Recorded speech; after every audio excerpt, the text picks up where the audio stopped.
Hi there.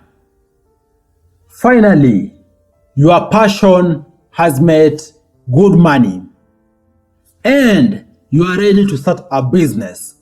How exactly do you go about starting a business? Is what I'm going to be discussing in this video. How you can start a successful business in 2023 going forward. You are all much welcomed to the Money Daily YouTube channel. My name is Afagza Sifuna.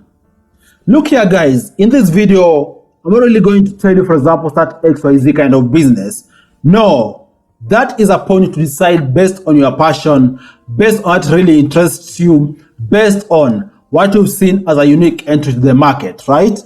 But in this video, I'm going to discuss with you 5 key cross-cutting aspects which I think any business out there needs to be on the lookout for, or even need to be very deliberate on, for them to be able to be off to a good start and even run their business smoothly. Having said that, the very first thing you need to do is to do something called customer analysis. What is customer analysis? Customer analysis is basically you trying to understand what the customers are looking for. And you could understand what the customers are looking for in 2 ways. First way is actually outrightly asking sample customers out there what they are looking for. Most of those customers going to buy a given product which maybe you want to use as your entry into the market, or even going to places which you think you could establish in your new business. So just ask customers out there outrightly. Of course, ask respectfully, and you're gonna get feedback with regards to what the customers want, or even you do some searching on yourself. For example, do your own design thinking, just to understand you as a user, what could you exactly be looking for in that particular product area, in that particular business, for you to be able to get maximum satisfaction and also to get value for your money. And you doing customer analysis is going to assist you and ask three things. First, to understand truly what the customer need is. You're going to also understand different customer requirements out there, because different customers have different requirements. And it also is going to assist you know how to package your products and services out there in a way that appeal to customers, right? The second thing you need to do is something called competition analysis. Yes, you are entering a market which chances are it already has kind of people who are doing that particular kind of business which you're thinking about. They're already offering products which you're thinking about offering in the market.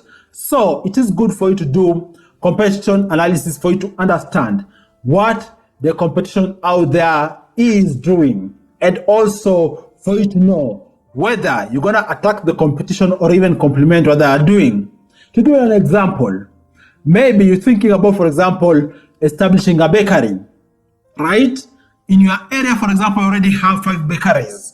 Upon doing competition analysis, you might realize that the competition is very steep. Then you may end up, for example, doing a business which complements these bakeries, right? Like, for example, having a place, for example, selling, for example, burgers, even coffee, you name it. Maybe other business complementing these businesses already, which are extremely competitive in that area. But you can only understand that through doing competition analysis, for you to have a sense of what the competition looks like, also what the upper hand of the competition is, what disadvantages they have, and what your entry point or your entry advantages are gonna be, and even your entry weaknesses are gonna be. Once you do that, you're gonna know how to complement these together with customer analysis for you to be able to formulate a formidable entry strategy with regards to the product, with regards to the business, and also with regards to you being unique in that particular space, right? And then guys, the third key consideration which you need to have in mind and actually be very purposeful on when starting a business is location. You choose a wrong location, you are good as done. It is as simple as that. But if you get the location right, chances are most of these other things are going to fall in place in case you're also deliberate about them. So choose a very good location for your business. And of course, location goes also with a cost implication.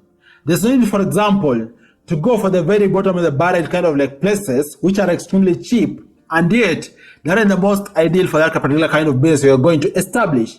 It is better, for example, to pay some good amount of money for a good location, and hopefully through your own math and also deliberate effort, be able to turn it around and even be able to make money that's going to cater for that particular expensive place. But it's going to ensure you are in business. If you gamble on location, chances are going to be as good as done, because you won't really be able to get customers and your business is going to go down as soon as it starts, right? And then the fourth thing you need to be on the lookout for is legal requirements. I don't really need to explain this. Talk about business licenses, okay? Talk about different permits out there, licenses. In case, for example, we're talking about a restaurant business, do you have, for example, license? Do you have license with the regional government? Do you have, for example, relevant permits with the, for example, food authority in that particular area, hygiene agency, you name it? Do your own research to know all the legal requirements of you and ensure you comply, because if you don't comply, chances are going to be inviting court cases, and even your business might end up getting closed as soon as you open your business. And then the fifth and last thing I want to discuss with you is the power of branding and being very professional. In any business, the brand is what the customers see first, and actually what the customers are going to remember.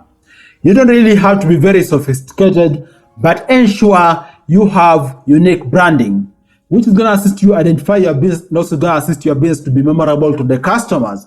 More so for the first-time customers who are looking for a new place to maybe indulge in, or even looking for new services.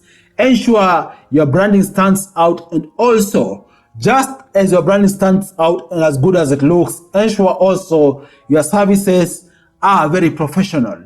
That's what's going to ensure clients out there keep coming back. You satisfying their needs and also you being very professional is going to ensure they keep coming back, and it's going to also assist your business grow at a much faster rate.